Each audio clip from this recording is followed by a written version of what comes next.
And good afternoon, everyone. I'm Kira Phillips. Straight to the breaking news. Hamas says it agrees to a ceasefire with Israel. However, Israel has not yet committed to the deal. Israeli Prime Minister Netanyahu spoke to President Biden earlier today as Israel has already begun dropping flyers into the southern Gaza city of Rafah, urging more than 1 million people sheltering there to get out. Thousands of Palestinians now leaving the area as the IDF appears to inch closer to an invasion of that city. For more, let's bring in our foreign correspondent, Marcus Moore. He's in Tel Aviv, along with our national security analyst, Mick Mulroy. So, Marcus, what more do we know about this ceasefire deal?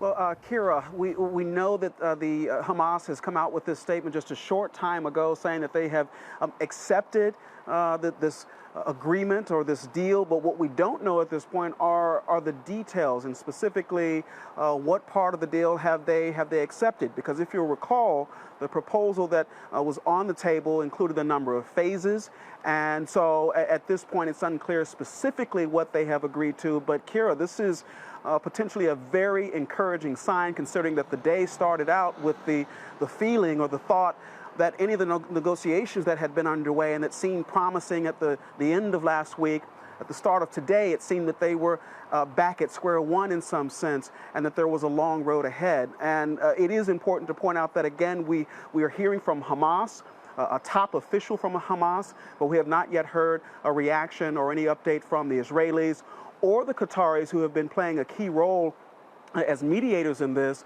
and Kira, the Egyptians. We have not yet heard from them or U.S. officials. But if indeed there is an agreement, this is a hugely encouraging sign, Kira, for not only all of the families who are suffering in the midst of the fighting, but also the loved ones of those who are waiting for the hostages to be released and for them to be reunited with their families, Kira.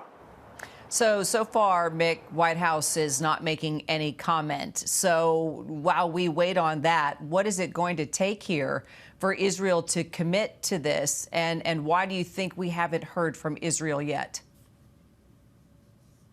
Here, I agree with Marcus. This is certainly better than Hamas announcing that they rejected this deal. But I think that you're hearing or not hearing comments right now because they have to see exactly what they have agreed to. If they said they agree and then have a lot of caveats, essentially a counteroffer, that's not the same thing. So I think the United States and all the parties to this, Qatar, Egypt, and of course Israel, are going to have to see exactly what they mean by that. That's why they keep asking for written responses to these offers so they can actually see what would be agreed to. So I think we should all wait to see, but certainly this is better than Hamas announcing that they have rejected the offer, because that would mean Rafah is essentially, the Rafah campaign, I should say, the offensive, is going to go forward. Now we do not know that. We have to wait to see just what Hamas has agreed to. All right, we're in a standby mode then. Meanwhile, Marcus, let's talk about the deadly attack on those IDF soldiers at Kerem Shalom. What more do we know? Well, Kira, this attack over the weekend resulted in the deaths of 4 Israeli soldiers, and 10 others were wounded. Hamas actually published video of the attack, them firing 10 rockets along the border there. This is a critical crossing for aid going into Gaza.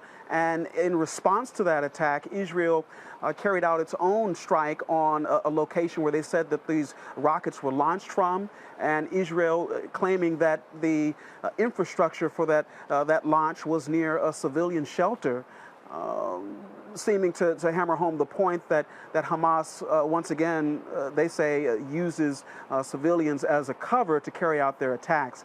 And also in response to that rocket strike, the series of rocket strikes over the weekend, Kira, Israel shut down the crossing.